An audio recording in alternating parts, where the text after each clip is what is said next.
Hello दोस्तों, नमस्ते, प्रणाम। मैं हूँ उर्मिला रावत। आप सभी का स्वागत है मेरे ब्लॉग में। कैसे हैं आप लोग? आई होप आप बहुत बड़े स्वस्थ और मस्त होंगे।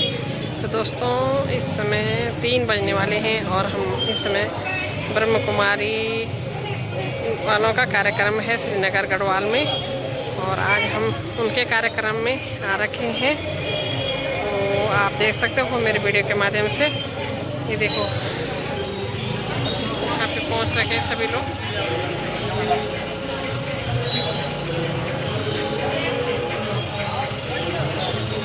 ओम शांति, ओम शांति।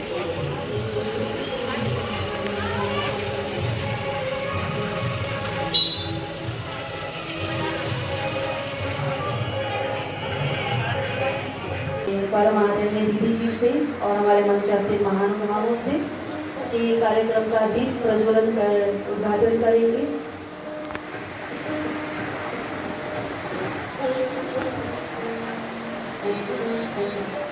आप सभी अपने मोबाइल टॉर्च के द्वारा अनुभव करेंगे कि आप सबका हाथ भी इन दीप प्रज्वलन पर है।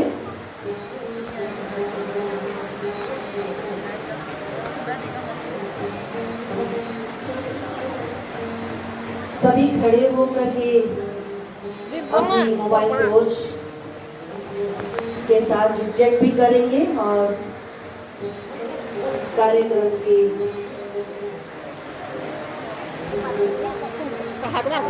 शुभारंभ में कल्पों के दीप जलाए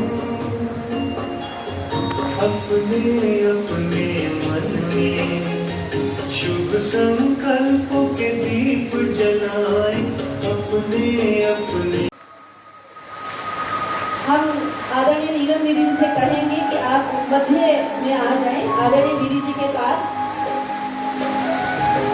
और बहनें आगे रहें, जो आपके लिए, समाज की सेवा के लिए ये कार्यरत हैं, दिन रात इस सेवा में लगी हुई हैं कि इस भारत देश को ही नहीं, पूरे संसार को स्वर्ग कैसे बनाया जाए।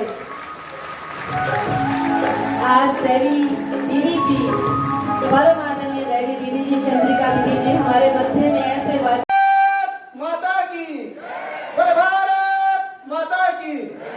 ओम शांति। आज इस कार्यक्रम में हम सब की दीदी, जिनका हमें मार्गदर्शक मिला, परम श्रद्धेय चंद्रिका दीदी जी, और दीदी ने कितनी बड़ी बात बोली।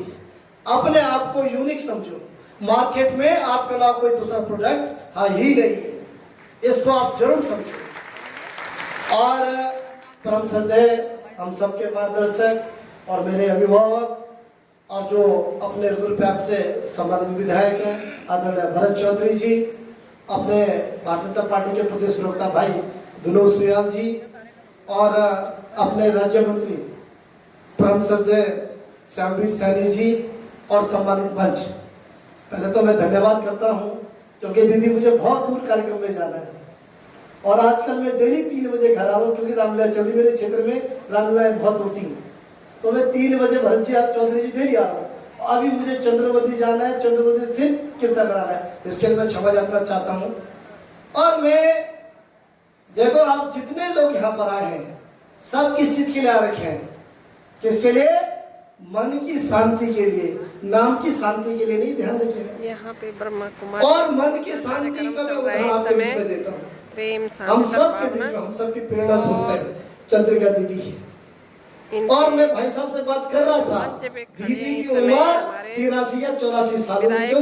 कितनी उम्र आपकी? कितनी होगी? कीर्तनगर ब्लॉक है 78। तो आपको शांति ढूंढने की ज्यादा दूर नहीं जानी, आपके सामने शांति की मूर्त हमारी दीदी बैठी है। आप देखिए दीदी के चेहरे में कितना ग्लो है, दीदी के चेहरे में कितना तेज है। यही तेज हर व्यक्ति अपने जीवन में चाहता है, मगर किसकी?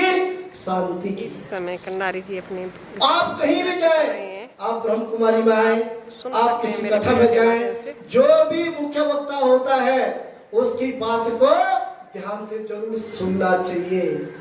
मैं इस बात को इसीलिए कह रहा हूँ। क्या दीदी, एक बार एक जगह कथा चल रही थी, भागवत चल रही थी, तो एक अम्मा भागवत कथा सुन रही थी, मगर उसका ध्यान कथा पे नहीं था।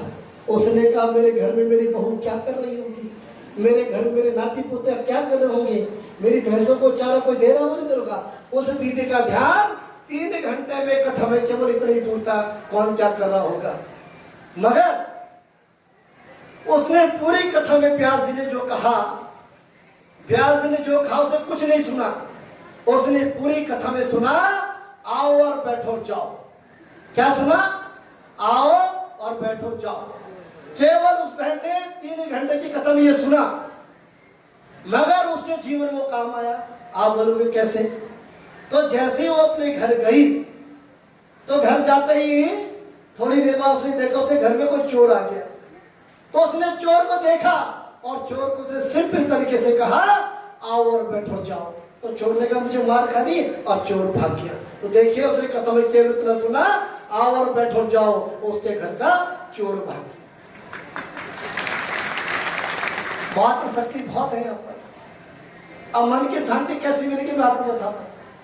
दीदी तो विद्वान है, मैं तो नया लड़का हूँ, अभी सीख रहा हूँ। और दीदी ने जो भाषण जो विचार रखे उसी में से मैं उसको जोड़ने की कोशिश कर रहा हूँ। अब मन की शांति कैसे आएगी मैं बताता हूँ आपको। आपकी पड़ोस में कोई दीदी रहती है, आप उसके घर में घूमने चले गए और दीदी ने आपको आपका अपना किचन दिखा दिया और आपको किचन बहुत पसंद आ गया। तो आपने कहा यार मुझे भी किचन ऐसी बनाना था। तो घर जाके भाई साहब को पूछा, पड़ो देखो वो दीदी का किचन कितना अच्छा है, हमारा किचन भी ऐसे होना चाहिए। अगर इस भाव से आप कहोगे तो मन की शांति कभी आने वाली नहीं है। ध्यान का मन की शांति तब आएगी जो चीज आपके पास है उसी चीज में आप अपने जीवन को आगे बढ़ाइए, इसीलिए आपको मन की शांति मिल सकती है। अगर आप ये सोचेंगे तो देखो, मैं राजी क्षेत्र का व्यक्ति हूँ, आदरणीय भरत जी भाई चौधरी जी जानते हैं। मैं पूरे विधानसभा में व्यवहार के मामले में सबसे यूनिक विधायक हूँ। मेरे से जो है सबसे सीनियर विधायक भी मजाक कर लेता है, मुझसे छोटी उम्र का विधायक भी मजाक कर लेता है। एक दिन ऐसे एक हमारे विधायक का नाम ले लूंगा पर पूरी बात नहीं बताऊंगा, वो मुझसे बड़ा मजाक करते थे।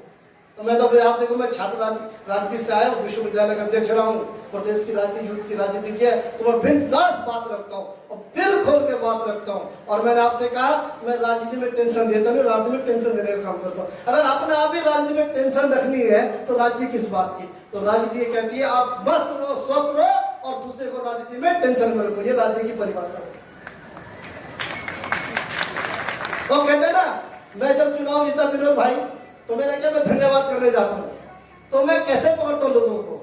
तो जैसे मैं गया तो लोगों ने कहा, तो एक गांव के व्यक्ति थे, तो उनका भाषण देने की बारी आई। उन्होंने कहा देखो हमने कंडारी जी को जिताया, कंडारी जी देखो यंग एज बन के ऐसे जुझारू विधायक, वो मेरे उसमें जो है वो बात करने लगी। मगर मैंने उनसे क्या कहा, मैंने कहा चाचा मेरे बटन नंबर कौन सा था? तो उनको ध्यान नहीं था क्योंकि उन्होंने मुझे वोट दिया ही नहीं था। तो मैंने पूछा भाई बैलेट पेपर मेरा नंबर कौन सा था? उनको ध्यान नहीं है। तो जीवन इस बात को ध्यान रखे। इस बात को इसलिए कहा, आज लोग हंसने के लिए भी पैसे दे रहे हैं, आज शांति के लिए लोग पैसे दे रहे हैं। जब हर चीज में आपने पैसा देना है तो आपके जीवन में शांति कभी आ नहीं सकती है। शांति अगर आ सकती है तो बिना पैसे के आ सकती है। आप सुख समृद्धि अगर आपको चाहिए तो शांति के लिए अगर आप जेब में हाथ डालोगे तो कभी शांति नहीं आ सकती है। अगर शांति के लिए आप दिल में हाथ रखोगे तो जीवन में आपको शांति मिलेगी। आप सब लोग यहाँ पर शांति की ढूंढ में आए हैं और मैं एक बार पुनः आपको धन्यवाद देता हूँ कि आप इस प्रकार के आयोजन करते हैं, हर साल आप मुझे बनाते हैं। और दीदी मैंने आपको कई बार सुना है और मैं जो सुबह चल रहा था मैं जाऊँ ना जाऊँ, मगर क्या है मुझे कोई संस्था कोई निमंत्रण भेजती है मैं उसका सम्मान जरूर करता हूँ, क्योंकि सम्मान से बढ़कर कोई चीज नहीं है। और ध्यान रखिएगा जीवन में शांति चाहिए तो जेब में हाथ कम, दिमाग को शांत रखिएगा। इस बात को मैं इतना बड़ा विद्वान नहीं हूँ पर इतना जरूर जानता हूँ कि शांति कैसे मिल सकती है। नाम की शांति नहीं, मन की शांति। नाम की शांति से आप शांत हो सकते नहीं हो सकते, पर मन की शांति से आप शांत हो सकते हैं। आप सब लोग जीवन में शांत रहिए। प्रभु की जो कहते हैं ना जीवन में क्या मिलता है, और दीदी अभी कभी मैंने शोक संवेदना व्यक्त की अहमदाबाद में जो घटना घटी, जिसके भाग्य में था जो मिला एक व्यक्ति तो उसमें बचा है ना, तो परमात्मा ने उसमें ये लिखा हुआ था, इसीलिए बचा। तो इसीलिए मैं कहता हूँ शांति की धुन में आप रखिए। एक बार पुनः मैं दीदी आपको धन्यवाद करता हूँ, आदरणीय चौधरी को धन्यवाद करता हूँ। ओम शांति, ओम शांति।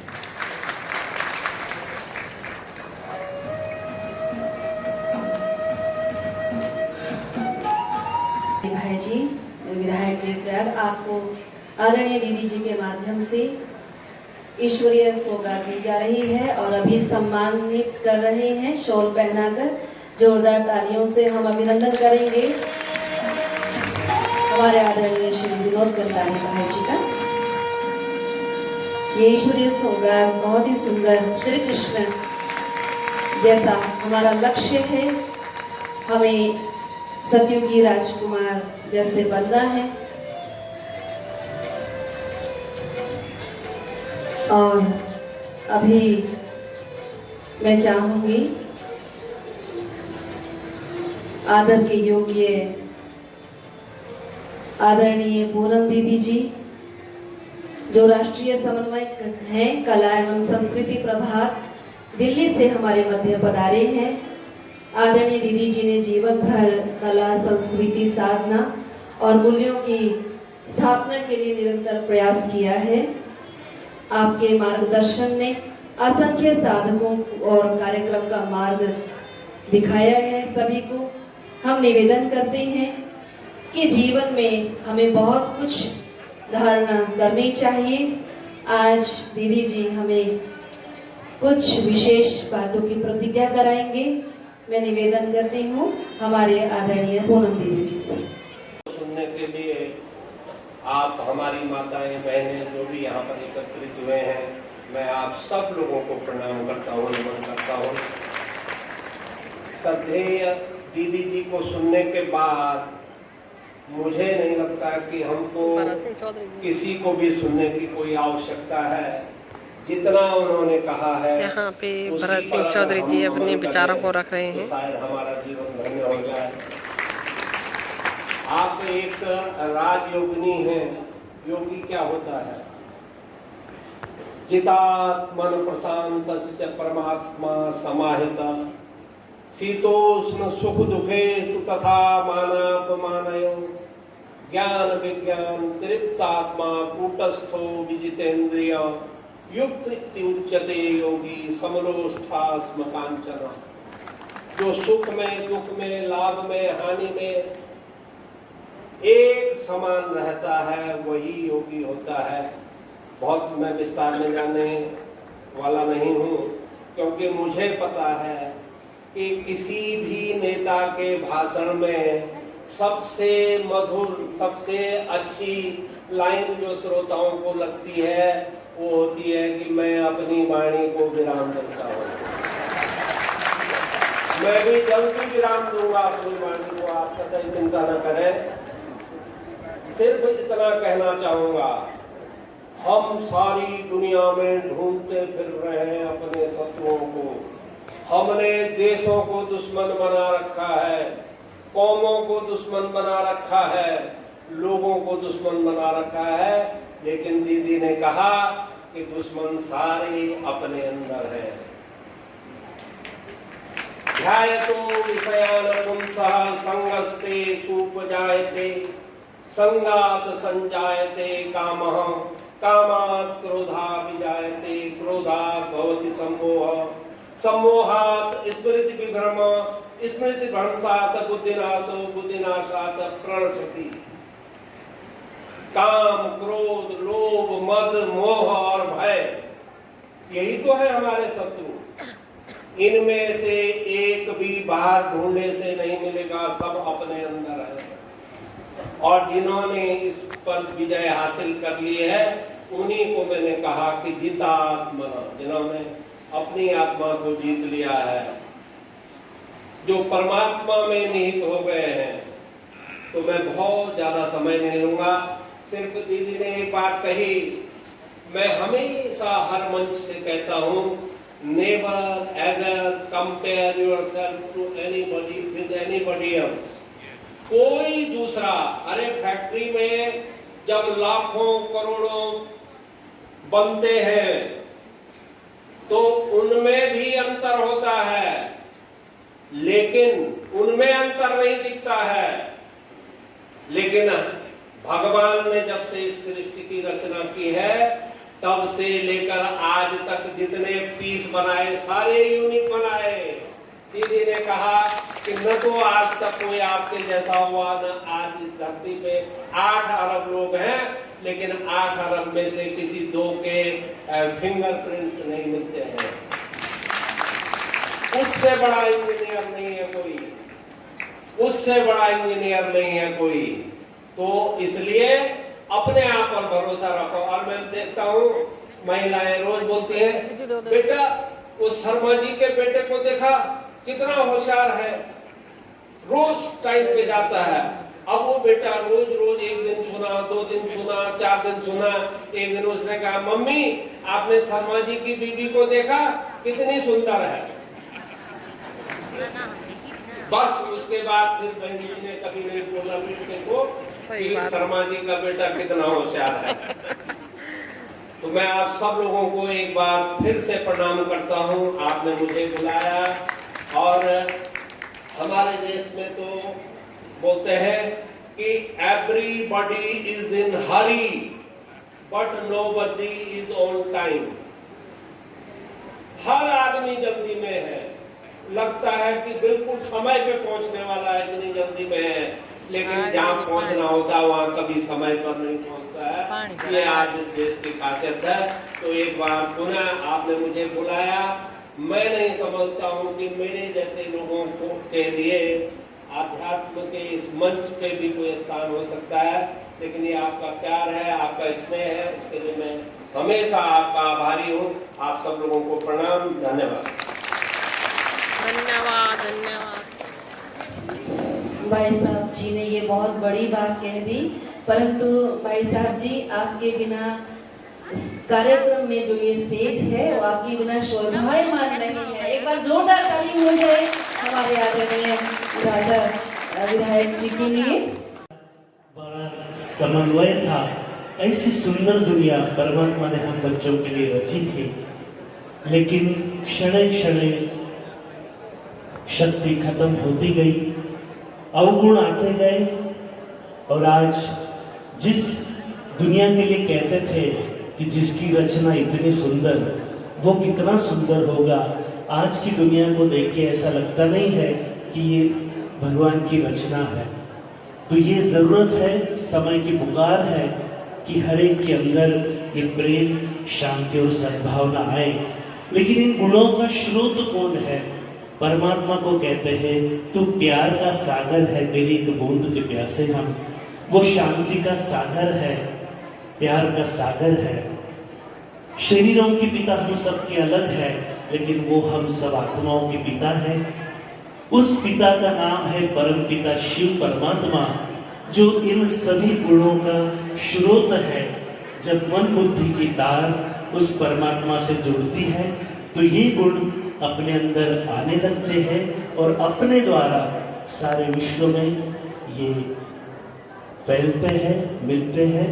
और यही भाव आज का इस कार्यक्रम का है कि आइए, जैसे दीदी ने भी कहा कि सेंटर पर आइए और रोज 1 घंटा ऐसे 7 दिन आप दीजिए, तो उस परम शक्ति परमात्मा से कनेक्शन करके इन गुणों का जो स्रोत है वो गुण अपने अंदर कैसे धारण करें और दूसरों को कैसे दे, ये यहाँ पे सिखाया जाता है।